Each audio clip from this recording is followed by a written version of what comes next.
नमस्कार, स्वागत है आप सभी का। मैं हूं हिमांशु और आप देख रहे हैं हलचल इंडिया। बेबाक खबर तेज असर। आइए नजर डालते हैं आज की खबर। मुजफ्फरनगर के भोपा रोड स्थित Indian industries association Muzaffarnagar chapter द्वारा उत्तर प्रदेश को $1 ट्रिलियन इकोनॉमी बनाने में MSME की सहभागिता विषय पर एक महत्वपूर्ण गोष्ठी का आयोजन किया गया। सबसे पर मुख्य अतिथि के रूप में उत्तर प्रदेश विधानसभा के अध्यक्ष सतीश महाना और विशिष्ट अतिथि के रूप में उत्तर प्रदेश सरकार में स्वतंत्र प्रभार राज्य मंत्री कपिल देव अग्रवाल मौजूद रहे। विधानसभा अध्यक्ष सतीश महाना ने कहा कि प्रधानमंत्री नरेंद्र मोदी द्वारा आत्मनिर्भर भारत की संकल्पना को साकार करने की दिशा में सूक्ष्म, लघु और मध्यम उद्योगों MSME की निर्णायक भूमिका पर बल दिया। उन्होंने बताया कि प्रधानमंत्री जी का यह स्पष्ट संदेश है कि MSME क्षेत्र देश की रीढ़ है और यदि इसे सशक्त किया जाए तो यह भारत को वैश्विक आर्थिक महाशक्ति बना सकता है। उन्होंने बताया कि मुख्यमंत्री योगी आदित्यनाथ के नेतृत्व में उत्तर प्रदेश सरकार प्रदेश में उद्योगों के विकास के लिए निरंतर कार्य कर रही है। मुख्यमंत्री जी का यह स्पष्ट मत है कि उत्तर प्रदेश की अर्थव्यवस्था को $1 ट्रिलियन तक पहुँचाने के लिए MSME सेक्टर को तकनीकी नवाचार, वित्तीय सहायता और कौशल विकास के माध्यम से और अधिक मजबूत किया जा रहा है। विधानसभा के माननीय अध्यक्ष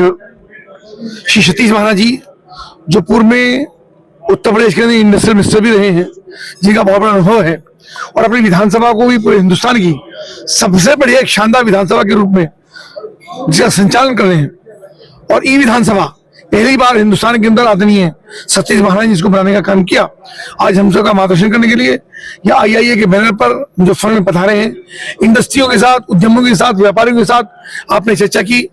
आदरणीय प्रधानमंत्री श्री नरेंद्र मोदी जी, जिनका संकल्प है कि हिंदुस्तान $5 ट्रिलियन इकोनॉमी कैसे बने, और आदरणीय मुख्यमंत्री योगी आदित्यनाथ जी जो $1 ट्रिलियन इकोनॉमी के साथ प्रदेश को आगे बढ़ाने का काम कर रहे हैं, और उसी के साथ साथ 1 नेशन 1 इलेक्शन, ऐसे सब विषयों के ऊपर उद्योग कैसे बढ़े, इंफ्रास्ट्रक्चर और शानदार कैसे हो, इन सब पर चर्चा हुई है। और निश्चित रूप से उनका अनुभव हम सबके लिए, हमारे उद्यमियों के लिए, हमारे व्यापारी साथियों के लिए अनुभव काम आएगा। उन्होंने सबको आमंत्रित भी किया है कि आप लखनऊ आइए, सभी अधिकारियों को, प्रमुख सचिव को, संबंधित मंत्रियों को बुला करके इंडस्ट्री जो समस्याएं यहाँ पे हमारे उद्यमी साथियों ने बताई हैं, उन सबका निराकरण मौके पर ही करने का हम प्रयास करें। किस तरह की समस्या बताइए मंत्री जी? किस तरह है पोल्यूशन के संबंध में है, फायर के संबंध में है, कुछ इंडस्ट्रियां हैं जो डेवलपमेंट चार्ज को लेकर के दिक्कतें आती हैं। इस प्रकार की छोटी छोटी समस्याएं हैं जो लगातार, जो हमारे विशेष रूप से इंडस्ट्रियल कॉरिडोर्स हैं जो गवर्नमेंट के हैं, यूपी सीडा के हैं, उन सबको फ्री होल्ड करना चाहते हैं। ऐसी इंडस्ट्री डिमांड है, वो चर्चा लगातार हो रही है, उसका हमारा प्रयास रहेगा उसका समाधान। मेरा ये प्रिय विषय रहा है। मैं 5 साल इंडस्ट्री मिनिस्टर रहा हूँ, और इंडस्ट्री मिनिस्टर जब मैं था तो मुजफ्फरनगर के इंडस्ट्रीज के साथ मेरा एक व्यक्तिगत संपर्क और कनेक्ट था। मुजफ्फरनगर इंडस्ट्रियल एरियाज के लिए मैंने उसके इंफ्रास्ट्रक्चर के लिए उस समय बहुत कुछ काम किया था। इंडस्ट्री की मैंने पॉलिसी बनाई थी। आज मुझे इस बात की प्रसन्नता है कि कोविड के विभीषिका के बाद भी मुजफ्फरनगर के इंडस्ट्रीज इस बात को कहते हैं कि वो प्रगति के पथ के ऊपर आगे बढ़ रहे हैं। वो इस बात को कहते हैं कि आज से 10 वर्ष पूर्व मुजफ्फरनगर का उद्योग पलायन की स्थिति के अंतर्गत था, आज पलायन नहीं, आज प्रगति की स्थिति में। तो ये एक संतोष की बात है, और स्वाभाविक रूप है जिस समय एक नई टेक्नोलॉजी आएगी, नई इनोवेशंस आएंगे, नए आगे बढ़ने का जज्बा होगा, तो नई आवश्यकताएं भी होंगी और नई प्रकार की समस्याएं भी होंगी।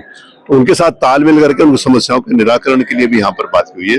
जो इंडस्ट्रीज की समस्याएं थी उसके बारे में मुझे पूर्व में भी जानकारी थी और वर्तमान में भी कुछ जानकारी हमारे इंडस्ट्रीज मित्रों ने ऐड करी है। तो मैंने उनसे इस बात की अपेक्षा करी है कि मेरे पास आके बैठेंगे तो मैं इंडस्ट्री मिनिस्टर से भी रिक्वेस्ट करूंगा, और जो हमारे संबंधित विभाग के अधिकारी हैं उनके साथ बैठकर जो भी समस्याएं हैं उनका निराकरण भी करेंगे।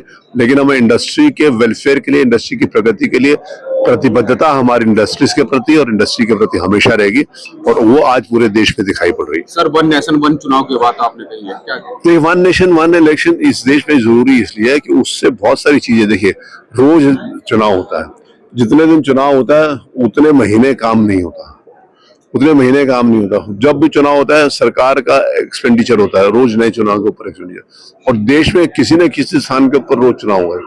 और नेशनल इंटरेस्ट की बात होती है, जैसे देखिए देश अगर बचेगा तो देश से हम रहेंगे। तो बहुत सारी ऐसी पार्टीज हैं जिनको देश के बारे में कहते हैं हमारे को देश से क्या मतलब, तो देश को किससे मतलब होगा? देश को मतलब रखने के लिए कोई बाहर से व्यक्ति थोड़ी आएगा। अगर कोई व्यक्ति एक MLA है, उसको MLA को अपने क्षेत्र की भी चिंता करनी है, अपने कॉन्स्टिट्यूंसी की भी चिंता करनी है, अपने शहर की भी करनी है, अपने प्रदेश की भी करनी है। वही कल आगे बढ़कर देश को भी संभालने का काम तो उन्हीं नेताओं में से करेंगे ना। तो हम इस बात को बंटवारा कैसे कर सकते हैं कि देश का काम ये करेगा, प्रदेश का काम? एक व्यक्ति जिसने देश का करना है उसने प्रदेश का भी करना है, उसी ने अपने क्षेत्र का भी करना है।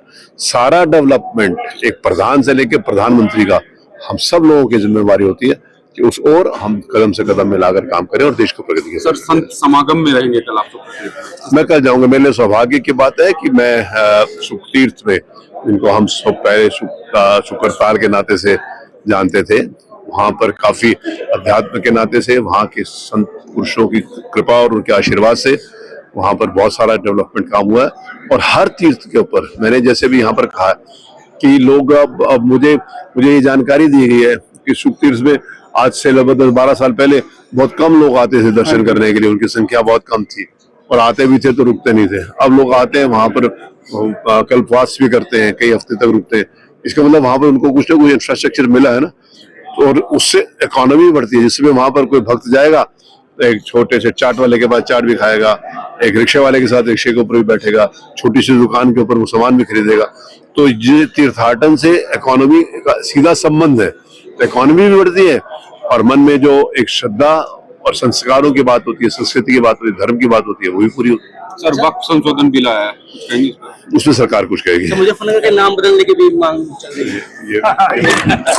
वक्त हो चला है आपसे विदा लेने का। कल फिर होंगे हाजिर कुछ नई और ताज़ा खबरों के साथ। तब तक के लिए दीजिए हमें इजाजत। नमस्कार। हमारे YouTube और Facebook चैनल को फॉलो और सब्सक्राइब करना ना भूलें।